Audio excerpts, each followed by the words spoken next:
Well, it's all about getting and doing things on time, and I don't want to waste anybody's time that came here tonight. I appreciate everybody showing. I'd like to welcome everybody to our fourth town hall. And yes, we are in District 4. And so again, thank you all for coming, and hopefully this will be informative for everybody in the audience. I think I know most of the people in the audience, and that's not because it's a good thing or a bad thing. It's just it is a thing, you know. They would know you too. And they know me very well. Yes, so they can throw stones quite well. Hey, I'd like to tell you a little bit about our fiscal court. Of course, my name is Judge Troy Koch, and we have a great fiscal court. In our fiscal court, you have our district magistrate of one, and that's Tom Goddard. And Tom's back there with his lovely wife Ruth. And then we have District 2 is Eli Dix. District 3 is Billy Sipes. District 4, of course, is your own Gary Chapman. And we have District 5, Steve Woodward. And District 6 is Trey Webb. Another part of our government that people may or may not know, this has been a learning opportunity for myself, is the different parts of our government that work internally for you each and every day. And I'd like to kind of go through some of those because you may or may not have issues or concerns or would like to reach out. And so we have planning and zoning, and we have here tonight Guy Garcia from the Planning and Zoning Board. I think they know me too. They probably do, Guy. There's not very many people that don't. And we have Meade County addressing. We have emergency management. We also have our ambulance services, EMS, animal control, parks and recreation. We have our county road department, dispatch 911, and then solid waste and recycling. And if you haven't already had an opportunity, you've got to do this before you leave. But we've got some pulverized glass, and I'll talk a little bit about that here in a little bit, but it's in those jars. And you notice it's different colors, and what I will task everybody to do is to take the top off and stick your finger in there. Yes, I did say it's glass, but I think you'll be interested in the fact that you can stick your finger in there as many times as you want. You can rub it around in your fingers, and it will not cut you. And so we're really excited about getting our glass pulverizer in and really turning on the recycling that will go on with glass and making different colors and stuff. And we have an opportunity to maybe even make a little bit of money back for the county when we sell that glass. So anyway, I'll get into that here in a little bit. I'd like to invite everybody to our fiscal court meeting. They're held on the second Tuesday of every month. They start at 7 o'clock, and that'll be over to Meade County Courthouse. And that's kind of where the business takes place. So that's where we'll go through all our ordinances, any issues, concerns from citizens, and kind of walk through and take care of the business of the county and the fiscal court. Then we'll go ahead and vote. We have some esteemed individuals that are sitting up in front, and I'm going to give them an opportunity. We're very excited to have one of them because he's not normally with us, but I'll get to him in a second. We have, our own county attorney, Sidney Durham. Sidney, would you like to? My name is Sidney Durham. All of you all know me. We spend a lot of time together. I'm your county attorney, of course, and I'm glad to see all of you all, and I've really enjoyed working with all of you on the audience so far. Of course, what I do in my office for the people online as well is we do criminal prosecutions, juveniles and adults, and then I represent the county as general counsel. I've been really proud of all the work that the judge and I and everyone else on fiscal court has done so far. We've definitely hit the ground running. We've addressed a lot of problems, and we have a lot of things in the works, and it's been a great experience so far. Been a busy experience, but it's been great. I've learned a lot, and I look forward to continuing to serve you. Thank you so much, Sydney. And well, come on in, Miss Tate. Come on in. Come on, invite yourselves in. Take a seat. We also have our other elected officials. PVA is Gabe Chapman. Meade County Clerk is Susan Masterson. Our jailer is JJ Scarborough. Sheriff is Philip Wimpy. And then we have the Meade County Circuit Court Clerk, who is Ellen Lindsay. Now, without saying that, I also want to introduce our mayor. I'm going to leave you last, Gary, because you're the big man. All right. But we have our mayor here tonight, and I appreciate Mayor Claycomb for coming here. I did kind of surprise him and ask him as an elected official to come on up and be a part of our discussion.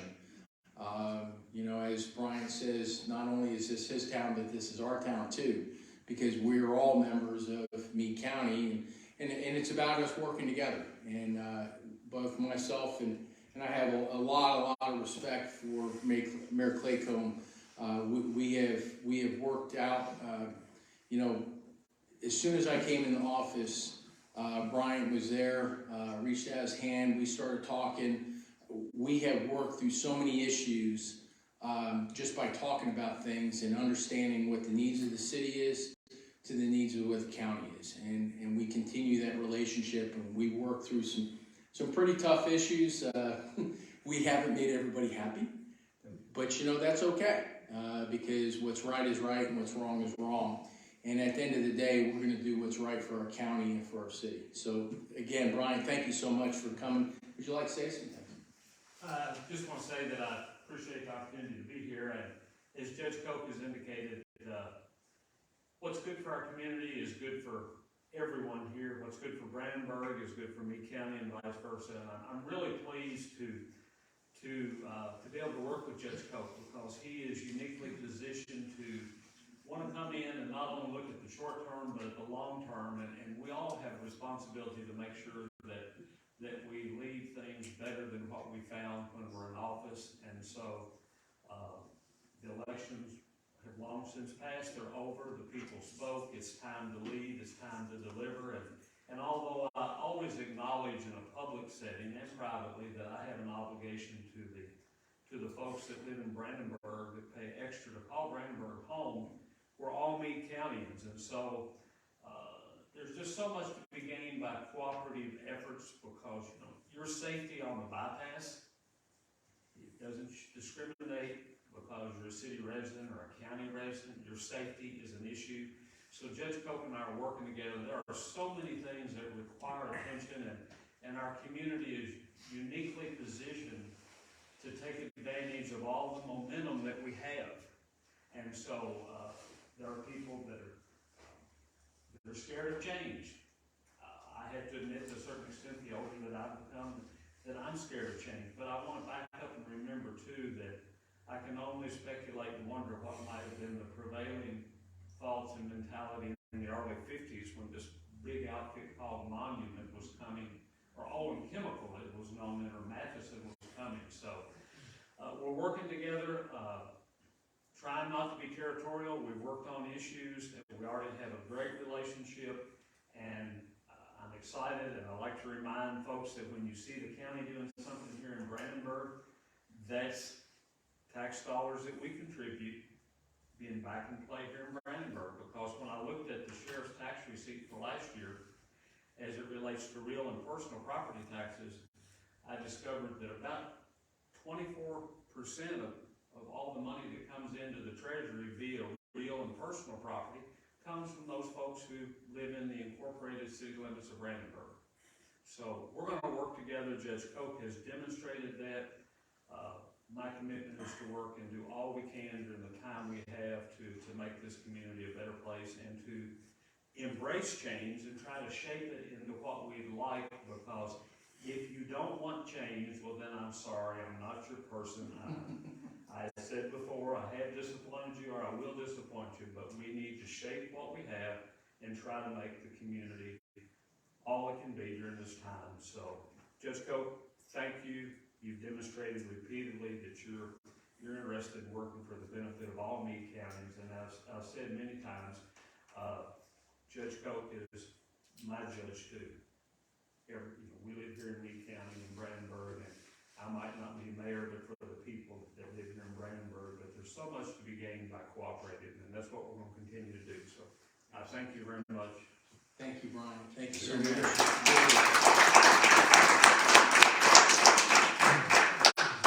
And now, your esteemed magistrate, Gary Chapman. I didn't say it, but I'm his magistrate.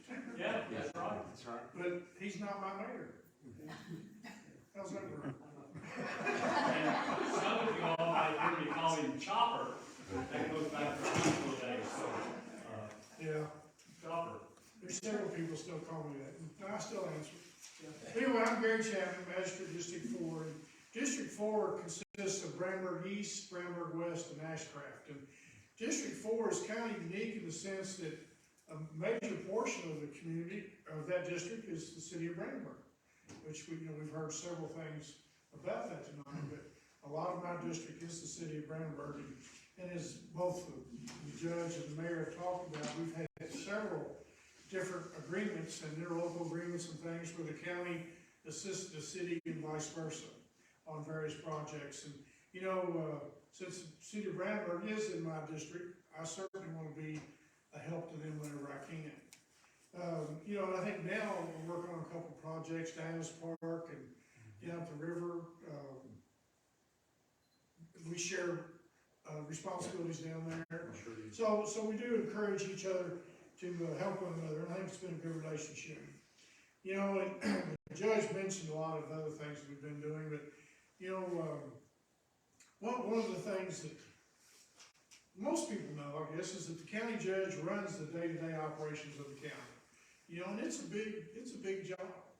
And magistrates, although we sit on fiscal court, we only have power when fiscal court is actually meeting. So we go out and do whatever, we have absolutely no authority, no power until we're in a fiscal court meeting. And, but as I heard a guy say one time, if you got the votes, you got the power, so the fiscal court does have some authority there. That's really all I want to say. If anybody has any questions later, I'll be happy to answer any that you can. Like, we do pink bullseyes on ours when we get up in front of these town halls, because that's really what it's about. It's about connecting with the people. You elected us to be responsible for you physically and for our county, and what I want, and I think all of our elected officials want, is for you to hold us accountable. And accountability is not hiding behind someplace or not going out into the public. Accountability is being in front of people and asking, being asked the hard questions. And that's really what this is about. It's about to listen to you, as listening to you is just as important as you listening to me. In fact, it's more important because that's how I learn. I can't fix a problem unless I'm aware of it. And unless somebody says something and make me aware, then I don't have the ability to be able to react or be able to look into it, or how do we make it better, or any of those things above. I just have to go along with everybody's happy if you don't say something. I want to go over some things. I've got Mandy sitting over at the table, and we have a lot of resources over there for everybody to pick up and free for the taking. Again, did I tell you about the pulverized glass? Please stick your hands in there. I know Nancy's done that before, and she really tried to cut herself and couldn't do it. Just couldn't do it. But one of the things that we became aware of, and we've really been trying to push in our county, is during our water crisis that happened on December 23rd, we found out that we had an enormous communication gap. And one of those communication gaps, we've worked with the water company to resolve a lot of that, because there was really two things. Not only did we have a problem with water, but we also had a problem with getting communication out over what was going on with the water.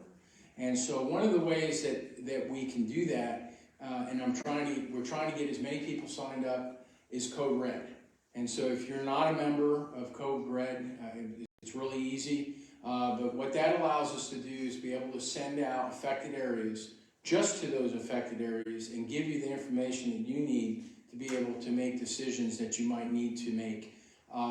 The good thing about Code Red is it doesn't go across the board. So, if there was a water area where there's a boiling advisory, they can go on to the map now, and they can, if you want to say, they can puck it around, draw a circle over that area that's affected, and then the Code Red information goes out to your cell phone with exactly the information that you need, because they'll prepare it. And there are 911 services here in Meade County that actually execute it and send it. So again, if you're not involved with Code Red, we have the information over there that you can get signed up with. And if you know people that are not, again, information is power. And, I would like everybody to please talk to as many people as you can and try to get as many of our citizens up on Code Red as we possibly can. And of course, every other emergency, disasters, whatever, wind, all that stuff, it all comes out. We do have some county jobs that are open, predominantly in solid waste. We need laborers, and then we're also looking for a recycling manager. So if you know anybody that's interested in those jobs, please have them apply. And then, this is pretty cool. I didn't know this. Maybe I should have. But we are actually recycling, not just a recycling point, but we are a regional recycling area. And so what that means is we got a number of counties all around us that bring their recycling to us, and then we're the ones that actually go ahead and sell that to the manufacturers that want those products. So that's pretty cool. So recycling is alive and well in Meade County. And by the way, did I talk? We're now doing pulverized. We're doing glass. So if you got any glass, bring it in, and we'll make it into sand, okay? And maybe that sand will end up on the roads, okay? And we won't have to buy our sand this coming winter. So again, cost savings, and that's the way I like to look at things. How can we save costs through things that we have coming in? And a lot of our recycling that's exactly where that money goes. It goes back into the county. So again, whenever you put a recycling, whether it's cardboard or whatever, antifreeze, batteries, cardboard, newspapers, oil products, plastics, any of those go in and we resell that, and that money goes back into our county to take care of the services that take care of you. So I can't emphasize recycling enough. Now, just a little bit, real quick, I'm going to kind of go through some things, and I want to kind of stimulate everybody, okay? So in the 4 months, yes, the 4 months that I've been your judge executive, I want to kind of go over some of the things that I've been looking at. First thing I did was I went through and I met all of our different directors. And I asked them, what are your issues? What are your concerns? What are you doing right? What do you need help with?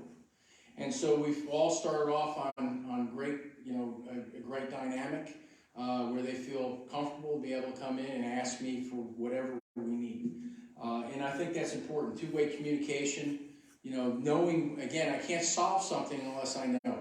And what I've been able to do is get those directors to feel confident and comfortable enough that if they have problems, we can try to take care of them to the best of our ability. Whether that has to do with resourcing, normally funding, or material. Because in some cases we don't have the right equipment and we have to go out and purchase that. And so the process is as we go through, again, I may take it in, but then we take that to fiscal court. And we discuss that in fiscal court. They present why, we make them ask that question, and then we're able to either buy that product or maybe even redirect them into a different course. And I think that's very valuable.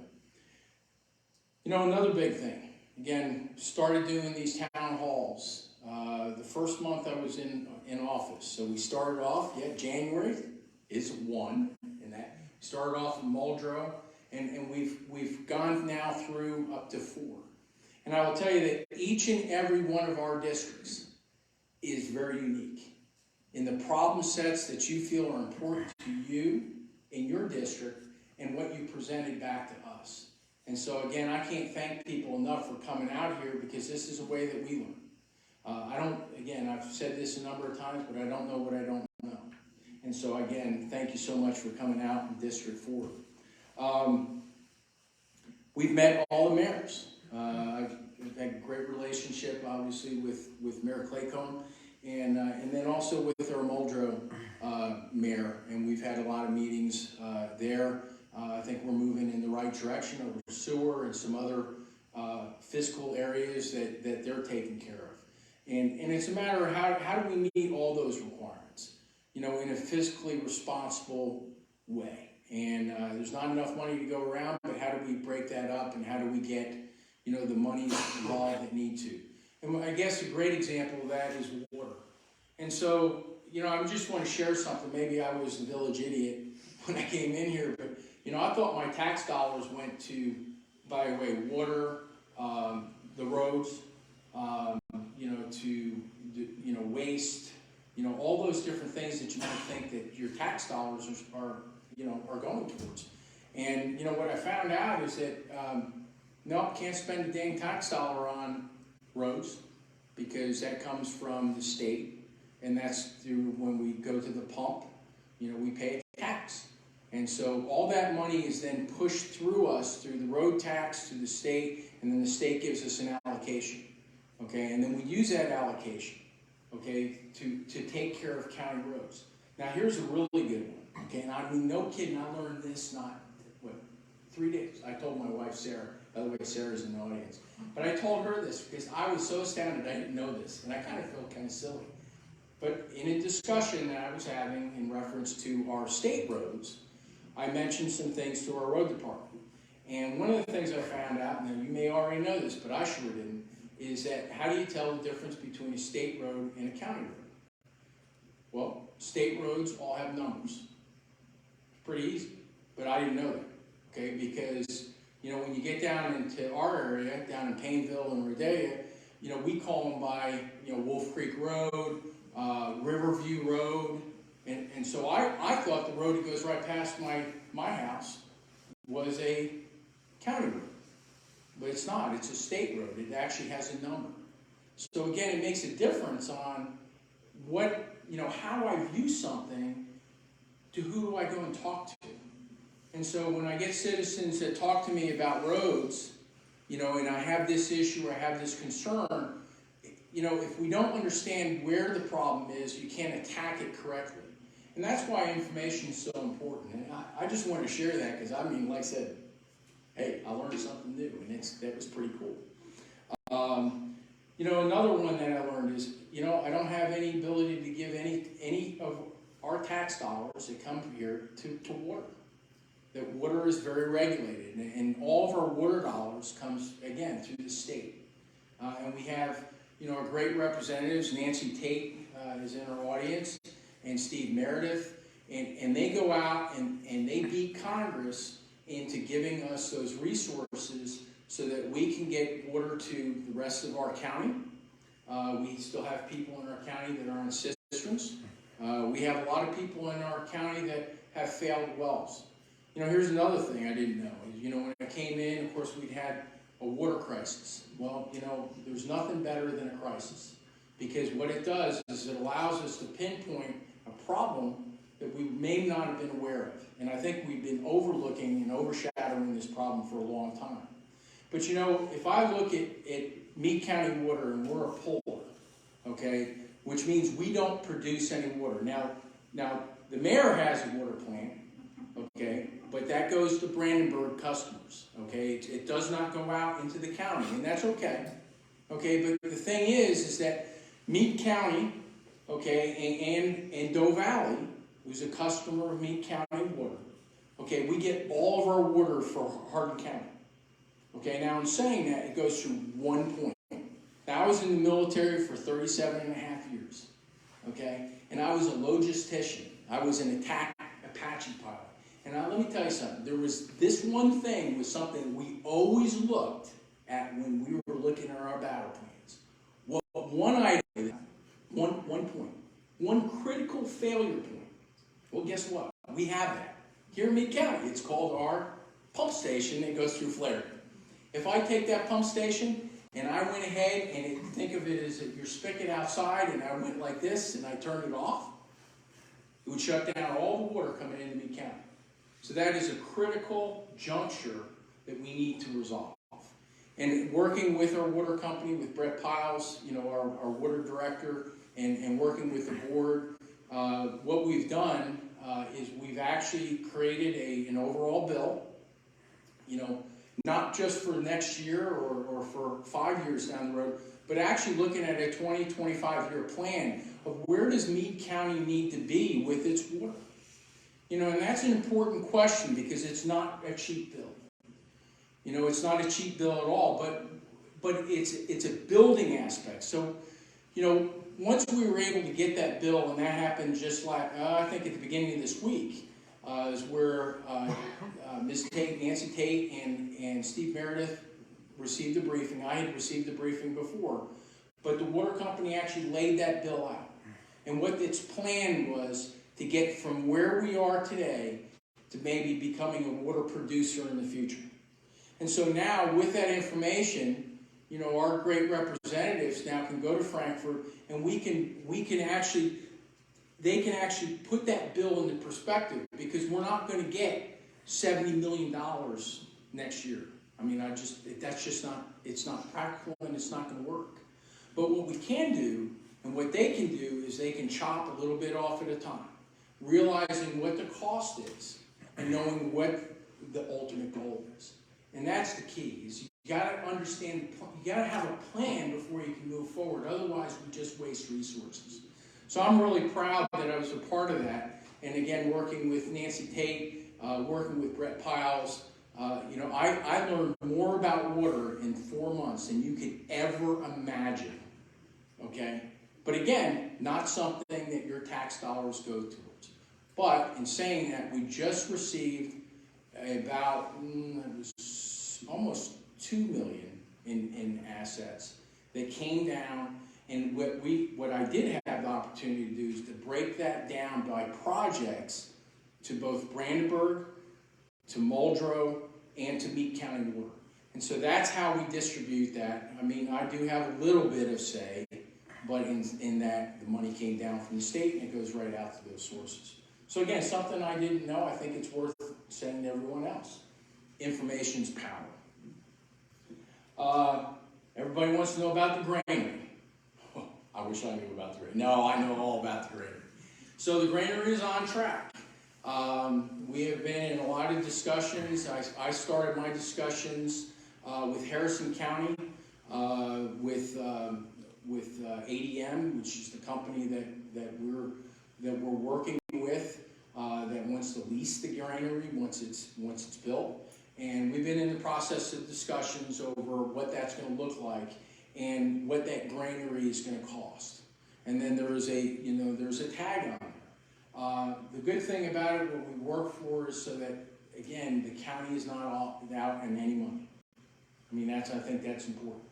And now, we're going to get the best we can. And where we're at in the process, like I said, we're in concurrence with all entities that are involved with that, and we're moving. As I say, we're gonna cross the goal line here pretty soon. I'm not even gonna cross my fingers because I really think it's. And Gary, would you say the same? Yes. Yeah. So anyway, I think that's important for us to be able to put out that the project is moving, it's still moving forward. Now, in saying that, it ain't moving fast enough for me, but that's okay. I'll get over my own things. Some of you know how I work, so I work pretty quick. So like if it's not the next week, it's not quick enough, but that's okay. I learned patience in this job. No, and another area that I think is very important, that I asked our planning and zoning board to take charge of and start working towards is reworking our comprehensive plan. And again, when I say comprehensive plan, the word comprehensive is exactly what it is. where does Meade County need to go? Okay, and when I look at Meade County, you know, it's not just where we need to be in 2030. And everybody said, well, that's a few years down the road. No, it's actually pretty close. It's like 7 years away. Okay, but let's look at where do we need to be in 2040? Okay, so a child that's born today, okay, is going to be about 17 years old in 2040. Pretty quick, isn't it? And so really it's 2040 where we need to look at from a county perspective. I would say we need to look at 2040 because it's a perspective that we can touch, maybe even feel, but I really think the backdrop needs to be 2050. You know, where do we need as a county? And the reason why it's so important for us to look out. No, none of us are future, you know, I can't tell the future any more than anybody else. But it's a plan. And if we don't look at ourselves from a realistic perspective, where do we want to be as a county, then we will not be able to protect what we find and what we believe is so important to our county, because we wouldn't have planned to take charge of it when it comes.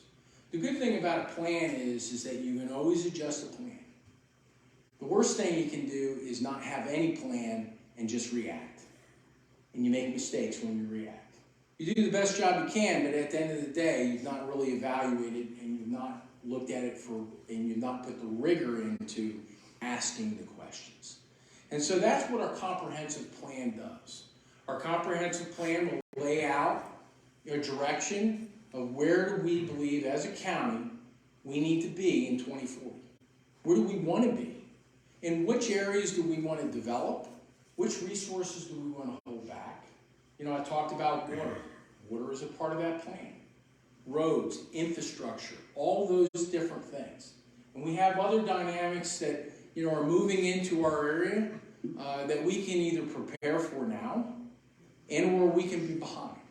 And one of those is Blue Oval. Okay, and for those of you that don't recognize that, that's the battery plant that's going on in Glendale. And that's going to have drastic effect for Meade County. We are going to get push out from that. There are going to be, if we set ourselves up correctly, there will be ancillary jobs that come, ancillary companies that follow that. And if we set ourselves up correctly, we will have the infrastructure, we will have the networking to be able to support that. And it will fit right into the plan that we develop.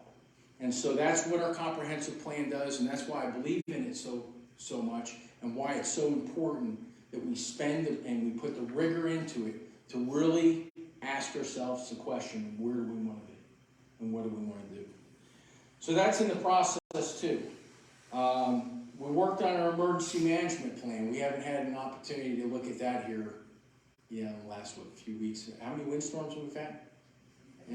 And we did declare our county a disaster with the real big one we had. So again, it's a matter, it's just like any other plan. It's how do we better prepare for when we don't have the time to think. And a good emergency management plan allows us to know what to do, when to do it, how to do it, without somebody having to think. You know, it just becomes like muscle movement. And that's where I want to get our county to, so that what we can do is be able to take care of our citizens when that disaster that we don't know where it's going to be. It could be a Mandarin Fault earthquake. But if we prepare properly, we will be able to take care of all of our citizens to the best of our ability and know how to reach out and get the resources, because that's really the key. It's know who, where, when to go out there and do. And it's an interesting process. It can be a little scary if you take it personally, and you should. But at the end of the day, we're going to do good. And we've got a great emergency management. Jason Graham is our emergency management coordinator, and he's been doing great stuff. We did here recently, this last Saturday, we were going to have the first annual Butterfalls Milk Falls Day. And unfortunately, we thought the weather was going to be real bad, so we canceled it. It probably was because it was really kind of yucky, cold, ish. So anyway, we went ahead and made a decision, we canceled that, and we're gonna push that out. It'll be probably a little bit warmer, a little bit more, because let me tell you about Buttermilk Falls. If you have not been down there, it is something to see. They have done an absolute phenomenal job at making a walking trail not just interesting, but relaxing. You know, it accommodates all, and it has a really lot of things to do when you get in the back.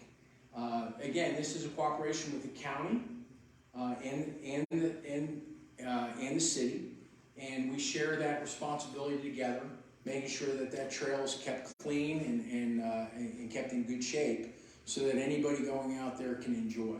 And there's a lot of pretty things out there. If you don't know what I'm talking about, get out there on the trail and find out.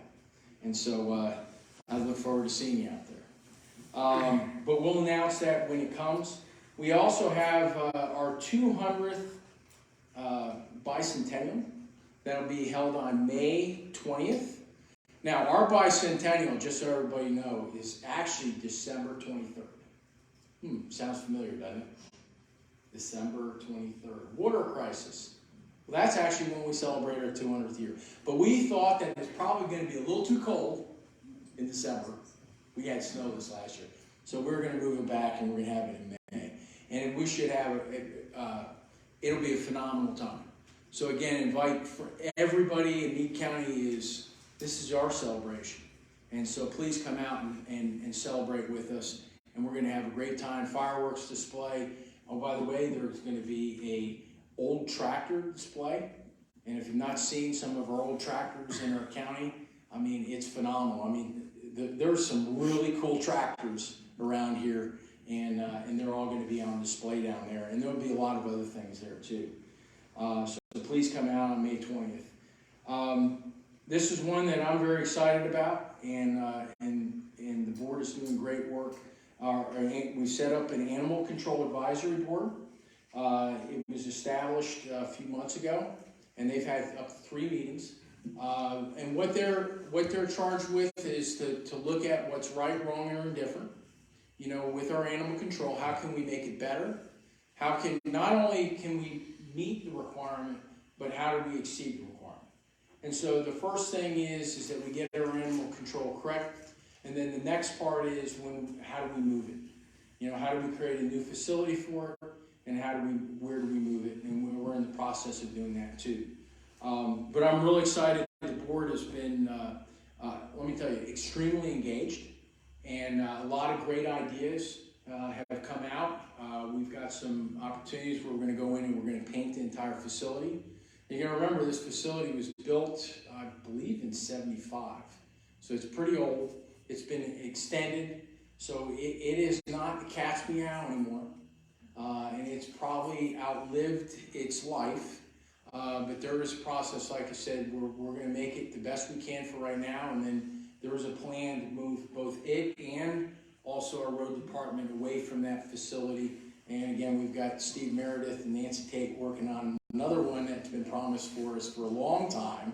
Not to put you on the balloon, but it's called our government center, or it'll be a judicial center that will go. And we have an area, actually it's the same area that our road department and animal control are in right now. So that's a real reason why we want to go ahead and move them where they need to be, give them the right facilities, the new facilities, so that they can be, taken care of better. 911 dispatch center should be up and running. If you have not been over to the courthouse, and you probably would not know it unless I tell you, but in the back, there's an extension that's been put on.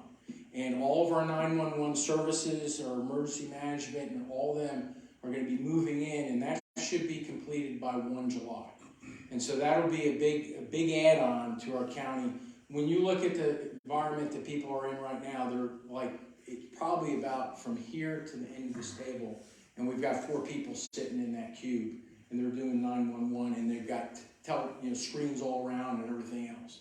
Now, it's great for communication, because you can't get away from your friend. Okay, but it's probably not the best dynamic that we can have our employees that put a lot of time and effort into. So it's going to be, you know, I'm real excited to see this come around.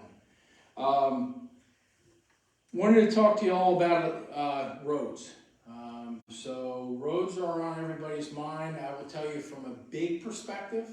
Now I do know, you know, again, our county road department is engaged. We did some road widening so that we can come behind and put down pavement to make roads safer. And those are on county roads. But the roads I want to talk about are, I think, pretty important, and they've been on a lot of people's minds for a long time. So you have the 79 from Brandenburg to Midway, and that's a #1 project for the state. They have already started going out and buying property and starting to lay that out. And that's not going to be done by the end of the year, but it's in the process of being moved. The next part of that project is from Midway to Irvington to Highway 60. And so, again, the important part of these routes is we've had a lot of people get hurt on these roads because they're too small. They just don't meet the requirements of our life today and the amount of traffic that we have traveling down those roads. And so it's going to expand, it's going to make those roads the right size so that, again, we can avoid accidents and try to prevent, you know, loss of life. So I'm really excited about both of those. One is obviously, the first one is from Brandenburg to Midway. The second one would be from Midway to Irvington. Another big project that probably is on people's minds, it's the expansion of 313. Okay, and where it'll start is from the Hardin County line. My understanding is it will go into Brandenburg eventually.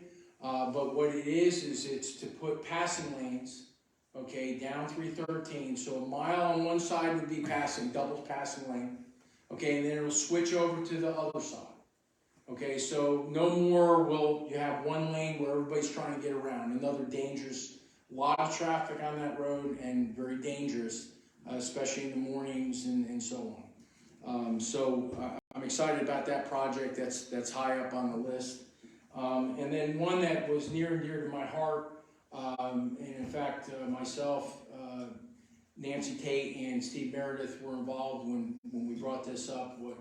But it's looking at our bypass for the hazard that it's become. You know, and I think if you look at definition of bypass, it lost that definition a long time ago. But we have aspects of our bypass that are extremely dangerous, and specifically from 933 to Ekron Road. There's just unconscionable amount of accidents. And so what we asked was our road department from District 4 and from the state to look at that. And they were absolutely floored. I'm floored that nobody's ever looked at it or brought it up. But they looked at that, so from 1638 to 79. At 1638, there's about 9,000 cars that enter into that intersection. Then you add, on 313, and then you add 1638, and it goes up to about 18,000 cars. Okay, and then it starts to splinter off after an Ekron Road. Okay, so that's that. But now you start looking at the accident rates that are just between 933 and Ekron Road, and it is absolutely amazing. And of course, it's at lights. But there's a lot of things that are going on. There's a lot of dynamics that everybody's aware of, around that area that we're asking them to come up with a safety fix.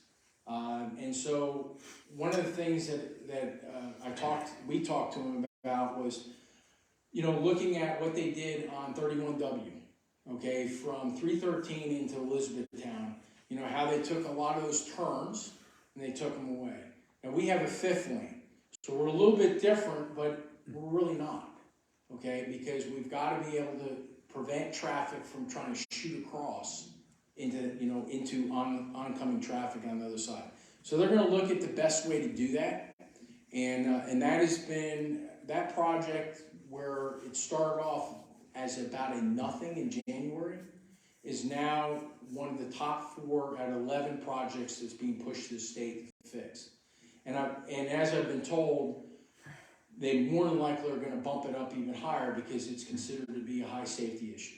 So again, I think that's important for our county, it's important for Brandenburg and for all of our citizens, because I think it'd be a major coup for us to get that fixed.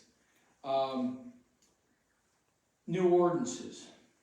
So another one that I've learned, and yes, Scott Garcia, you just smiled, but we've been working on a number of ordinances, and one of the ordinances, and again, it came from people, like yourselves, that came out to fiscal court, and you voiced your opinion.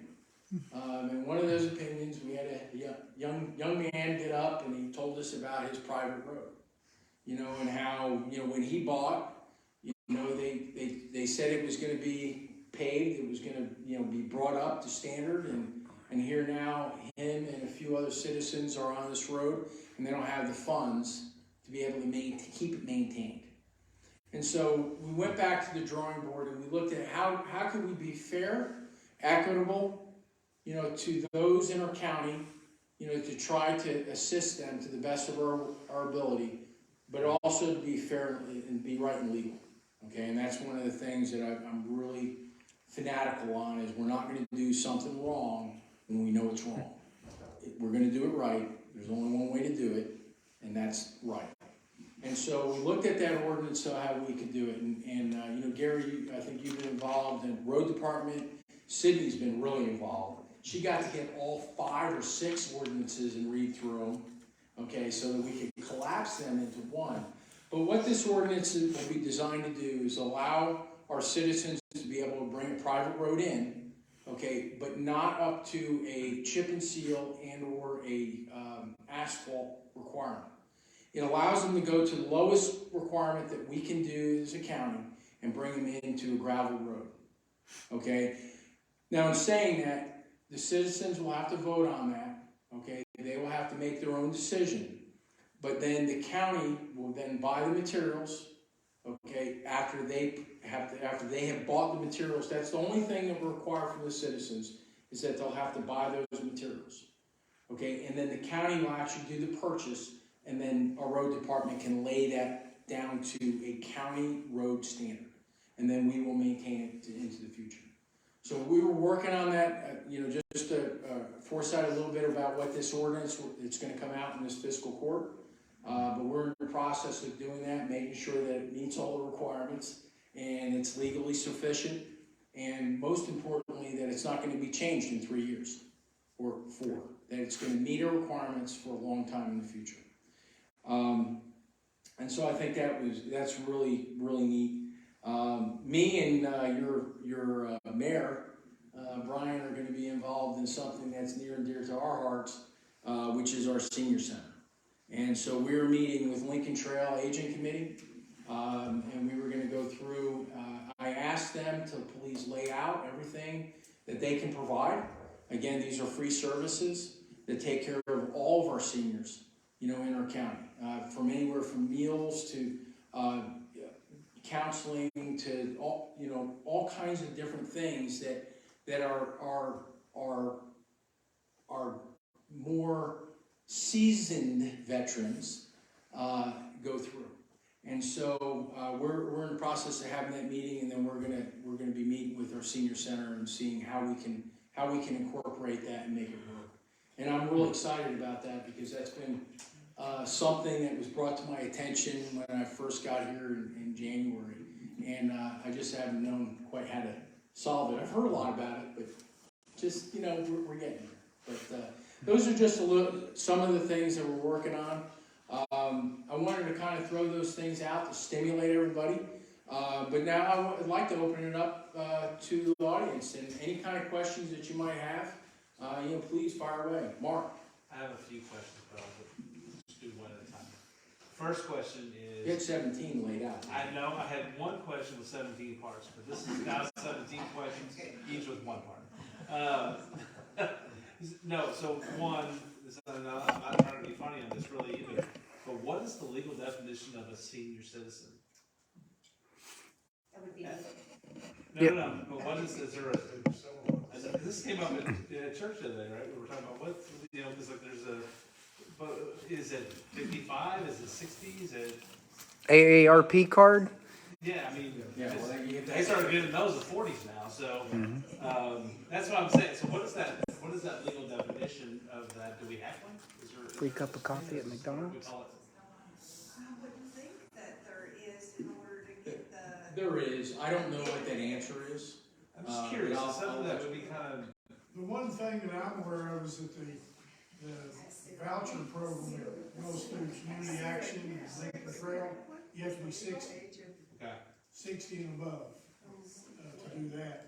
Now, I'm not, I mean, I think there's so I can partially answer that question because I know senior citizen means something different depending on what agency you're talking to, Right. based off of their definition. We will find out that information. I have not met with the aging council yet, but that's one of those, one of those questions that I have over, what is the population that we're looking at? And in order to define that, you have to know, And you that's have to exactly know my what your point. age is. That's exactly my point. Is at what level do you say, okay, we're going to start using these services? Right. Will we become eligible? I don't feel like we're eligible yet, but I don't know. You tell me. Hang around. If I am, everybody. some places. Eventually, I'm hoping to be there. Right. So, With the Yeah. PPO, is it at 65 for your homestead? Homestead exemption. so Medicare, again, Medicaid, it's 60. but when we're talking about a senior citizens center or something like that, when do those things start? Is what I'm trying to do. I don't think that there's a set standard, but I think probably, Mark, to get to the point that you're trying to get to, is that it's probably most important to back up and look at what the mission of the senior citizens building was in the early 80s.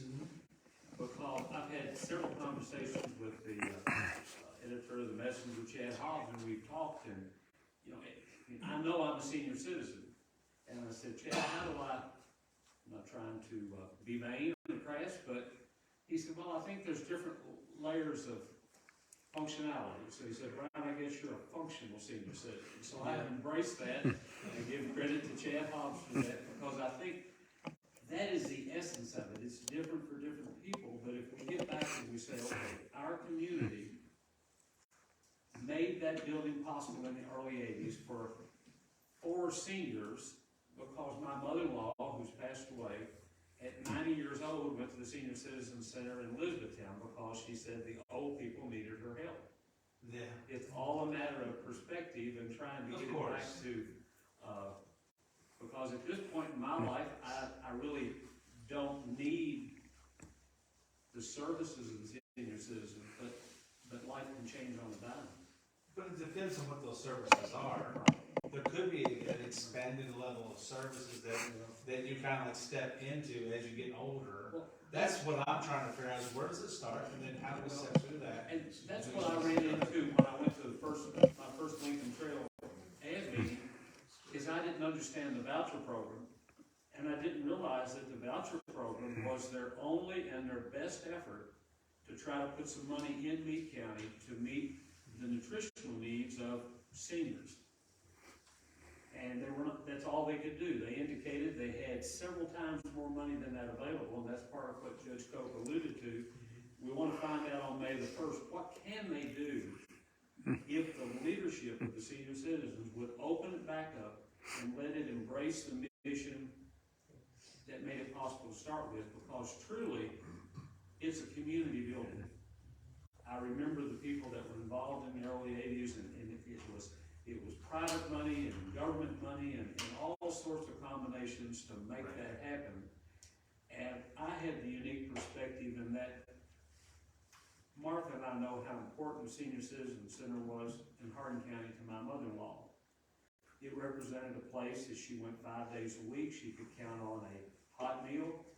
But what she needed more than the food was the social interaction. She needed people. In the field.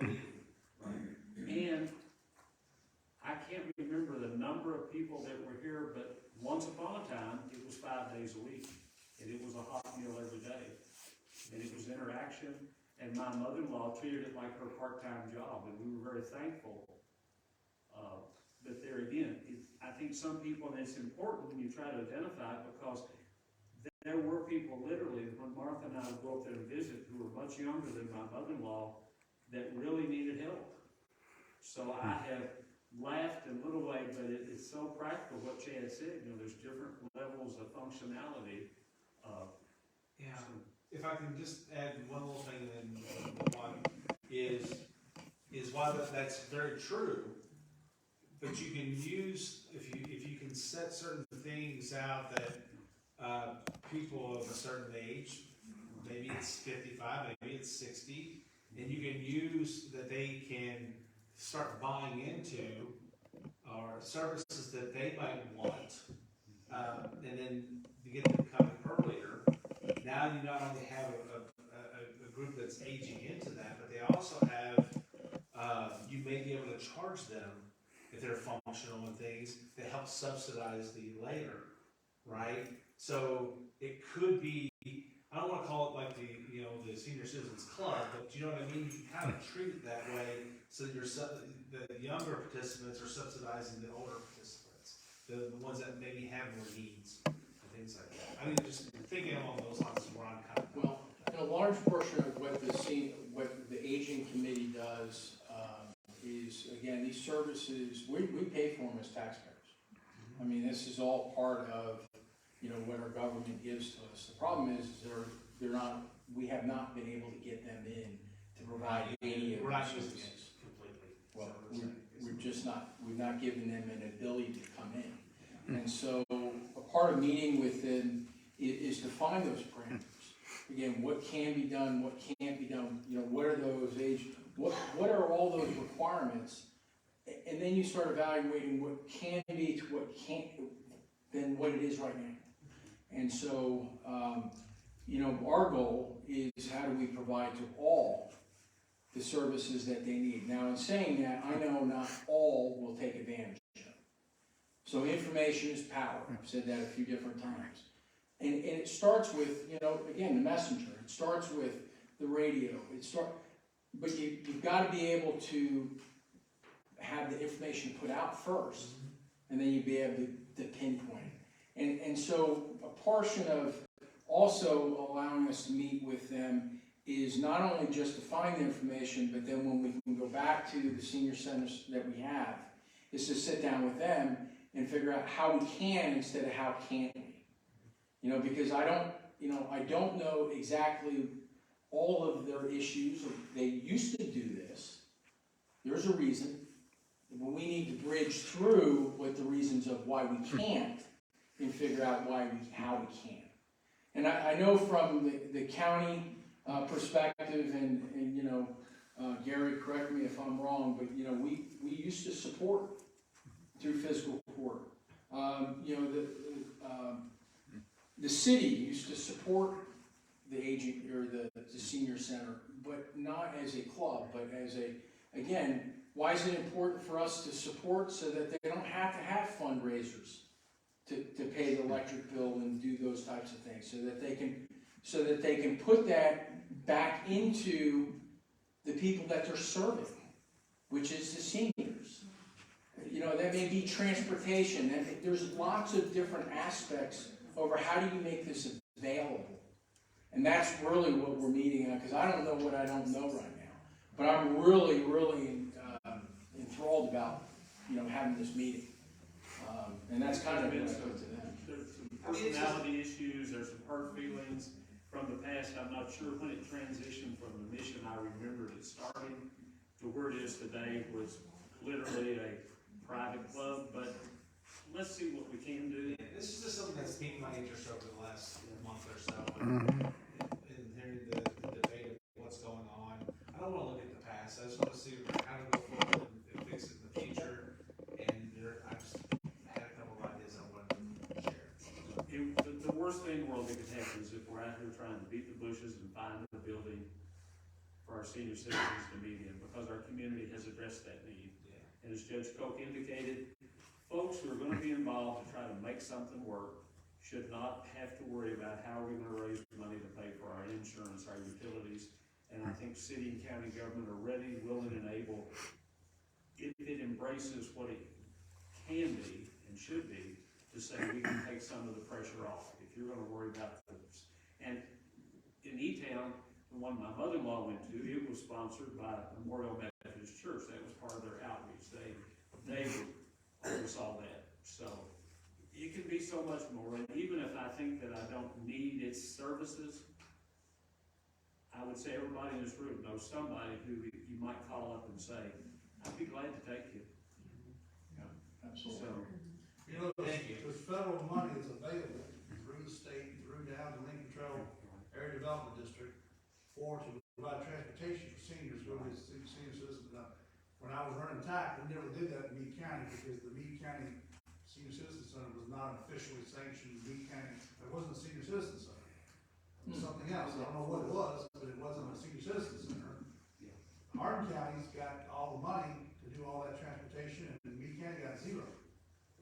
well, it can be a place where. And you're 100% correct, Joe. I mean, that's exactly where we sit today, you know, with Meade County. That was what was presented to me in one of my first meetings that I went over to Lincoln Trail Ed. You know, how come Meade County doesn't have a senior center, senior citizens? They were not being critical of Meade County. They weren't being mean, they were just asking a question, and honestly, I didn't know. You know, we're the only county in the 7 counties that receives vouchers because there's no place to do meals. Right. And so that's where the question started, and then we started, you know, again, with the help of Brian and Gary and you know, asking, you know, not that I'm a member of the senior center, but again, finding if, yeah, we're gonna get there, aren't we? I'm marching, tomorrow I'll be closer. But no, I appreciate the comments, and that's right on track. That's exactly what we're trying to look at. Make it viable for all. And we're gonna do it. We are gonna do it. I don't like taking no for an answer. So Troy, you said, you have a meeting with Lincoln Trail Development, coming up right away, is that right? Yes. Agents.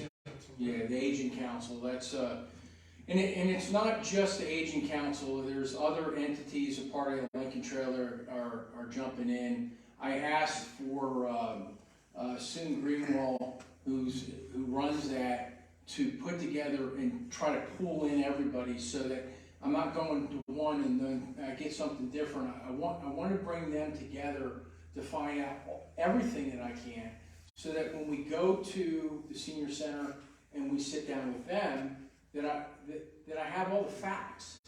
Because I don't want to talk out of the side, one side or out of my left side. I want to be able to have the facts. And with the facts, I think we can move forward. You know, and come to a reasonable agreement over what the issues are and try to work through the issues. And you know, we can do that. And there's two sides to every issue, we understand that, but if we could take, as Judge Coke indicated, and say, would you not be willing to try this? This is what can be done here, and we need to see if we can make the transition back to what, you know, would you be willing to try for 6 months? Forget your hard feelings, your feelings been hurt in the past, all these personality things, just say, here's what they can do. Would you be willing to give it a try? And see if it can get back to what its original mission was. Because you've got to assume that everybody's got their heart in the right place. It's just that there's been some bad decisions made that were knee-jerk reactions. So they hurt my feelings like this, and it's mine, and you're not welcome. Well, and the one thing I know for sure, the city, and I feel confident the county, the very last thing we want to do is be in a position, we're not trying to run the senior citizens building. We don't want that on our plate, but it just can be so much more. And I think the numbers that I heard, just to be right up front with you, were a little over $60,000 in vouchers, and it was indicated that first year there could be nearly $300,000 available for programs at the Senior Citizen Center if it were utilized the way that it used to be. And that's part of what Judge Coke and I will find out, is just what can be offered, and then make a plea to say, let's move forward. Let's forget about the past, unless there's real obvious lessons to be learned. Let's move forward and let's set these petty things aside and see if we can't do what's best for our community. Any other questions? Rick, I appreciate the questions that have come out. Could you elaborate just a little bit? You talked about, when you talked about the roads, and you said that it was the residents' responsibility to purchase the materials, Yes. and then the county would purchase them, would compensate? So so one of the problems that we've had in the past with, and Sydney, you jump in on this one, we've gone back and forth And I with the right appreciate you all way. being into this. So what it used to be was 49% of a road had to elect that they wanted, they would do a petition. And then they would go ahead and they would start paying the county individually, okay, to meet the requirements of what that cost is. So our road department, Jeff Padgett, phenomenal with roads, really gets it. They'll go out and do an assessment of what the road would need to be to bring it up to the county standards. Now, the county standard is the state standard. We're not making anything special. But it's to make the condition of the road safe and travelable. And so the past, everybody had to, pay their dues. And when 90% of that was done, then the county would go ahead and execute on the work. Now, in saying that, it was only to go to chip and seal, and or they could elect to go to pavement. And if anybody here has looked into that recently, it is expensive. Okay, it's extremely expensive when you're looking at maybe, let's just say, a half mile of road that you're going to have to do because you're on a private drive. So anyway, so that was, we looked at it from it's just cost inhibited. So what we're saying is, yeah, too bad for you, but you're never, ever, ever, never, ever going to be able to make this road the way the old ordinance was. So what we tried to do is great comments from everybody involved, because we wanted to come up with how can you, not how can't you. How do I not make it so cost inhibited, but I can't do it for nothing. There is a difference. All I can do, our road department can only work on county roads. Period. Otherwise, it falls into a legal, ethical, and a moral issue. So we looked at how can we do this, and we started finding out the parameters. And what the parameter, how we got the ordinance set up is so that they'll still have to do the petition. Again, 51% have to concur that they want their road brought up. Now, what we did do is we gave the option, though, to gravel standards, which is much cheaper, okay? And the other thing we were able to do is that it is legal for our road department to do the work, okay? That's something that was not a part of that cost. That was added into the cost, the last one, because they have to lay the tire and everything else.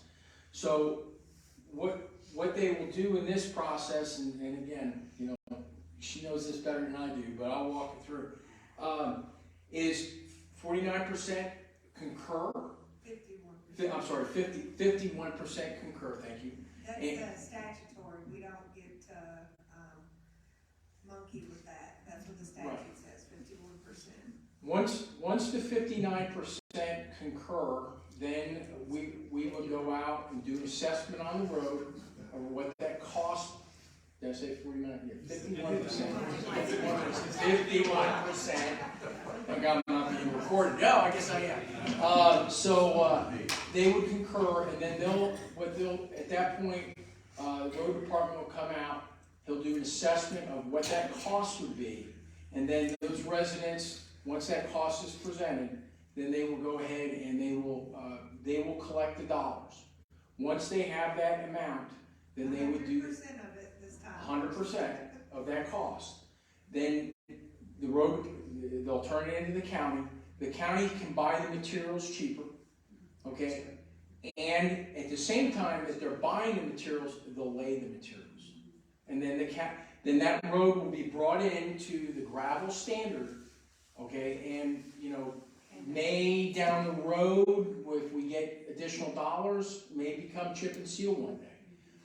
But what it will do is it'll be maintained by the county from now until infinite. Does that mean that we're going to have more gravel roads now? I don't necessarily think so, because what we have now is, and there's so many issues with this.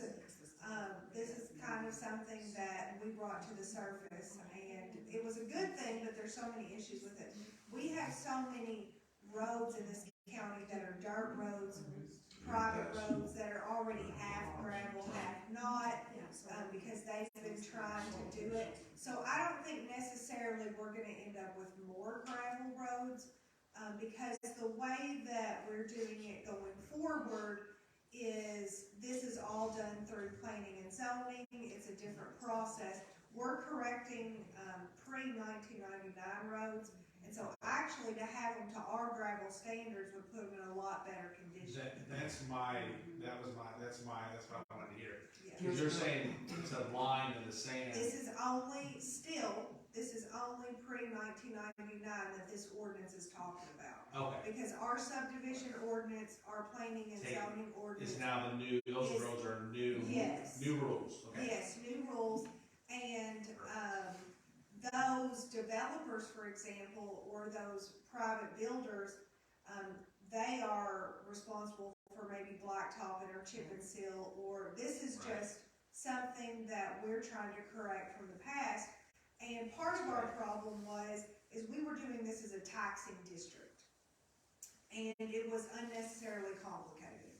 They were paying 90%, we were trying to collect the 10%, and they were supposed to pay a certain tax for 5 years. It became unnecessarily complicated, and I don't think we could necessarily keep up with what people were doing. And so part of the new ordinance, we're not doing it as a taxing district anymore. We're cutting that. So it's just everyone needs to pay 100% up front. So I'm not in this position, and the fiscal court's not in the position, and the judge is not in the position where we have to go after our citizens to collect money. None of us wanted to be in that position. And it was funny, someone said to my dad the other day, "Is Sydney trying to redo all the roads in the county?" And I said, absolutely not. I did not want to be queen of roads. That was not, when I ran for this job, that was not my intent. You didn't know that was a sub-label. I did not know that was a sub-label. But basically, we also had, and this is why I needed so much help from Jeff and the magistrates and the judge, we have addressed this ordinance in 10 different ways, from 10 different amendments. So what I have had to do is we're repealing all the old private road ordinances in order to get all of it into one document regarding private roads. And then to repeal this taxing portion.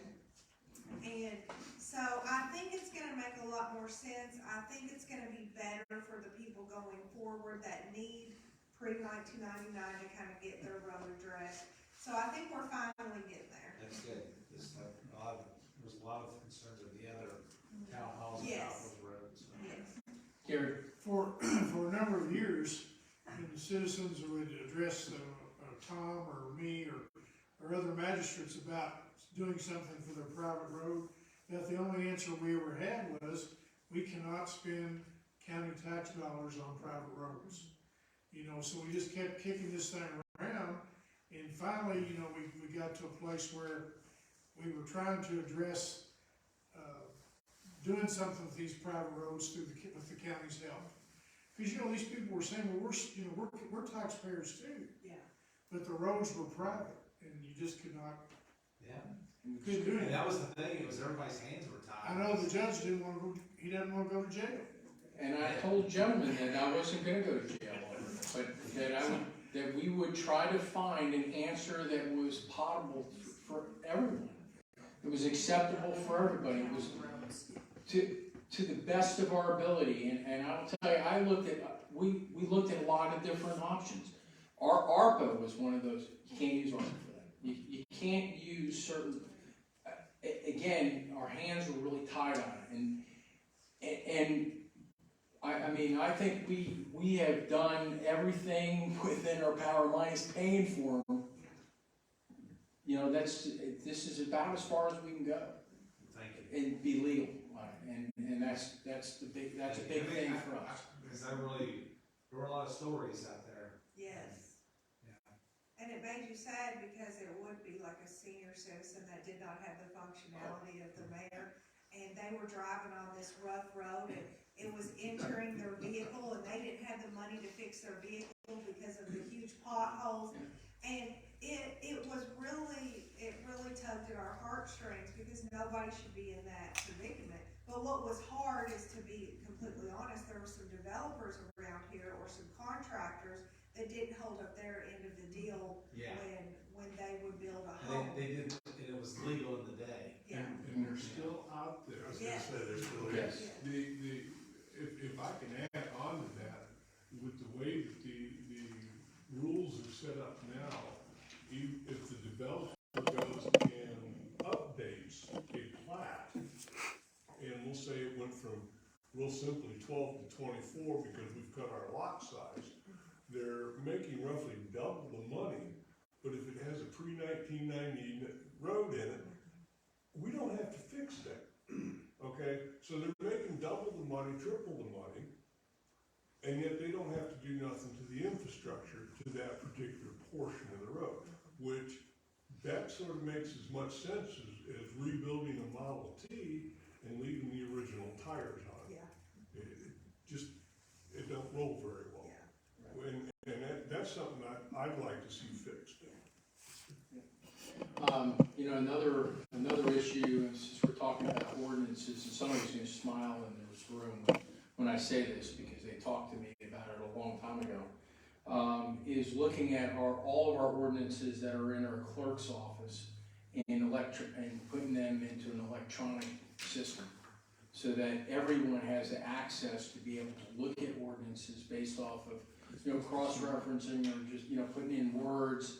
I mean, we have run into this problem on numerous occasions here in the judge's office. You know, Sydney has been going around and trying to find ordinances, and we're finding them in files, and it's just a hodgepodge of a lot of paperwork, and there's no way to cross-reference any of it. And so we're applying, we're going to be pushing for a grant initially to do it, and you know, I think it's important enough if we don't get the grant, we're going to try it once, but if we don't get the grant, to go ahead and spend county money to get it done. I think it's that important. And I really appreciate that, because I had mentioned that to Susan Masterson, and I mentioned it to the judge, and I said, you know, I'm an attorney, and I'm really struggling in these books in the clerk's office to figure out which ordinances go with which, and to get like a bird's eye view of what this looks like. And I said, you know, just from a practical purpose, everything else is online on eClicks is what it's called. And I think it would be nice for everyone to be able to go to the clerk's office and search on the computer and figure it out. But for my purposes, the judge executive's office has helped me so much, the ladies in that office, because they've kept copies of these ordinances online and made a folder. And so I just email them at this point, because for me, you know, as an attorney trained in using books in the deed room, I couldn't find everything. And so I really appreciate the judge with everything that he has gotten going on and to figure out, and the magistrates to make this a priority, not just for me, but for all of us. So it'll be, put all the existing, ordinances. All the ordinances. Is it electronic? Yes. And, well, like we gotta go look them up, it says it's just online? You can pay, so like a lot of people pay for the service, say if they run titles. But if you don't wanna pay for the service, you just come into the clerk's office and use one of their computers for free. Is the way that everything in, the deed room works now, you know. But that's for deeds, right? It's for everything. But I'm Marriage, just plats. thinking for ordinances though, you know, isn't there a way for us to get those put on, I mean, cause I can go look up KRS, Right. you know? That's possibly my only suggestion right now. If through this grant, if they have, the only frame of reference I have is eClicks, because those books are in her deed room. But if, of course, if this grant or the people that are gonna help us do this, if they have another mechanism, that would be great. Yeah. That's the only frame of reference that Yeah, I right. have. Right now, Website though, right? Yeah. You can actually just, Yeah. once they're electronic, You you can create your own database. You Yeah, so- so that would be Yeah, good. what it too. focuses into is, any amendments, any ordinances, there's some other things that we. Resolutions, and it pulls all those in, and a part of the service that they provide is they actually have lawyers that go through this stuff. And they'll grab all of these ordinances and they start looking at where there's duplications. Yeah. Okay, and then they're gonna represent it back to us, so that we, again, through fiscal court, through our county attorney, so that we can collapse them and actually make them not only readable, okay, but you can get rid of all this old stuff that's been hanging around out there and make sure that our ordinances are actually up to date, that are servicing our people in our county. And I think that's, like I said, we went through, we've talked to a company, they've given some recommendations, we know the process to go through. The grant cycle for this starts in July, so we will process the grant, get it in on time. We just missed the last cutoff, and then they award the grants in December. We'll make the decision, and then in January we'll find out whether we did or not. And I think if we do not get the grant, I think it's worth our while. We might have to look at other options, but I think it's worth it for us and for our citizens. So that's kind of where we sit on that. Any other questions? Steve's got one. Steve? Just for the mayor, I just want to know, you've been in office, or since Troy's been in office, he was an outsider coming in. How's he doing? I think he's doing phenomenal. I think it's a perspective that not bound by local custom and tradition, not that we need to forget where we've come from, and his vantage point is to say, why not? Instead of saying, we talked about it, we shared that, we've always done it that way, it's not an answer. Good. And hoping for the best is not a preparedness plan that Judge Coke would buy into, so. I just asked the question Let me why. add on to that, I hadn't seen the fact that Judge Coke has only been here a limited amount of time, as that's affected our ability to operate as fiscal court in any way. He's brought himself up to speed pretty quickly, and, so I too, thankful and applaud Judge Coke's abilities to run the county. Oops. Well, and in saying that, I can't do what I'm supposed to do unless I have the great support from everyone else. And again, our magistrates, I learn a lot from them all the time, and both Tom and Gary, I try to ask a lot of questions, and sometimes they give me answers I don't necessarily want, but you know what, they're right.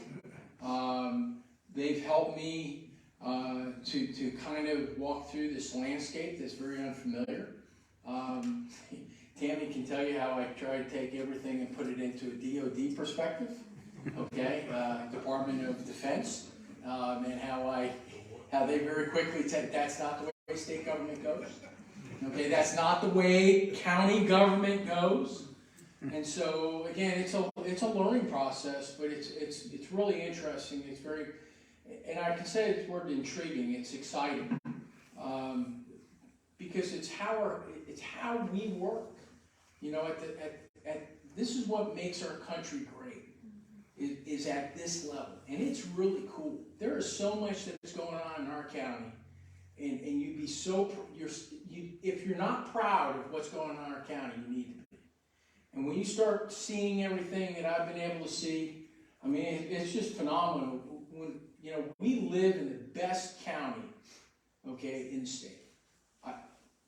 That's why I live here. And what we do and how we proceed is our choice. And everybody needs to be involved. Mm-hmm. Everybody has a voice.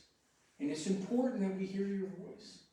I mean, you elected us, okay, to represent you. And if you don't tell us, then we don't know. And that's why we do these town halls, is to listen to people's, concerns, issues, but to connect with you, the public that elected us, and to hold us accountable for what we're doing or what we're not. If you're not happy, that's okay. But if I don't know it, then I can't even look at it to change it. And what I will always be is upfront, truthful, and honest. And I've said this many times, and I mean it with every ounce of effort and in my heart. What's right is right, and what's wrong is wrong. And we're not going to do what's wrong just to do it. We're going to do what's right. It doesn't matter how hard it is, but we're going to do it right. And we've been doing a lot of things differently. You know, I mean, she's laughing. I'm laughing too, because golly, I mean, it ain't easy. You know, a lot of our court procedures, we've changed some court procedures because, well, we evaluated it and we looked at it and there's better, again, we're learning. But we're learning and we're correcting. And that's the most important thing that I can tell you, is that we're doing it, if we find an error, we find that we're not doing, we correct it and we do the best we can. And we get those other opinions. You know, we talk to the state, we talk to, to our other lawyers. We reach out and we try to find out what is that right answer. And then we correct our own internal processes and we move forward. I can't take back anything that's happened in the past. But I am responsible for everything that happened yesterday, today, and we'll move into the future together. And so, again, thank you so much for coming. Anybody else have any questions? Any saved rounds? Mark? I do not have a question, but I have something I would like you to think about for the next town hall or whatever, is as our county is growing and more people are coming in and things like that, the park situation where you have softball fields and things, it's very limiting. I know Dan has done a phenomenal job down there trying to keep things going and moving things around, but we're kind of limited on the number of fields that are available, Right. Especially on weekends. So when we get to the weekends, basically we're cut off from the parks. And either the youth are playing or they have tournaments all the time. It would be nice if we, in the plans, in the next, talking about the 5-10 year plans, that we see some expansion of those fields and things so that adults can play ball too and things like that. Sure, absolutely. And you bring up this has been part of the discussion too. Do we have enough resources? Okay, when we talk about parks and recreation, do we have the right amount for what our population requires? Again, parks and recreation is a service that our taxpayers pay for. Okay, again, but it takes property, it takes maintenance, it takes people, it takes dollars. And so what we're trying to do is evaluate, do we have that right amount? Okay, and then the other part is, do we have enough people to take care of it? And I don't have the square, how much. That's why I said, this is. But it's pretty, I'm gonna it's leave you with interesting. that one, right? But I will say, those things have been, they're in discussion. Yes. That's good. In fact, I had a great discussion with somebody over an option, but it's an option, and we have to look at it, and so what I always ask the question is, when things are presented, I have to ask this as your judge, what's the value added? Or are we just doing it because we can do it? What are we going to gain from it? And there's many different ways to answer that question. But if it's not going to be of value to our community, then we need to question why we're doing it. And so, again, Parks and Recreation is one of those areas that I think we have some great opportunities, but we've got to look at how do we do it and do it from a fiscally responsible. I'm just asking for it to be on the list. Oh, it's on the list. If you knew how many times we talk about it, you know it's on the list. I don't hear anybody talking about it. You may be talking about it, but we don't hear anybody talking about it. So. Because at this point, I don't have something I can present. I got you. Yeah, that's achievable. I mean, That's why I said this. yeah. Next town hall, I'm gonna ask again. That would be my first question. It is on the way. And that'd be 6 months from now. Exactly. Could be. I should, if I don't have an answer by then, you need I think I've covered all my hats for the last to. time. All right, good. Anybody else? Well, I don't have a question, but I do have a comment. One of the things that you said earlier was that, frequently, this is not how state government works, but this is how government works. My challenge challenge to all of you, and I think you're doing a fabulous job, is obviously we have to worry about what the laws are. We have the ability to influence and to change those laws sometimes. So I'm just continuously asking for change. Let's figure out what we can do and what we need to do in order to make Kentucky, and in order to make Meade County the best place to live, work, and raise your families. So I think you all guys are doing a phenomenal job. Let's just keep looking and broadening our opportunities and perspectives. So thank you very much. Thank you. Hey, we have another town hall. It's coming up next month. And yes, it is the 5th month, and it's going to be in our 5th district. Time to be added. We normally try to do these town halls about a week after our fiscal court meeting, but we also try to adjust based off of other requirements in our community too, so that we're not overstressing people's time. So, thank you all for coming out. It's been my honor and my pleasure, and thank you all for sitting up there with me. Everybody, we were live tonight, Meade Truth. Tune in tomorrow, we'll be live again. We're going to be at the Lincoln Days dinner, and your governor candidates are going to be live tomorrow. Stay tuned to come see.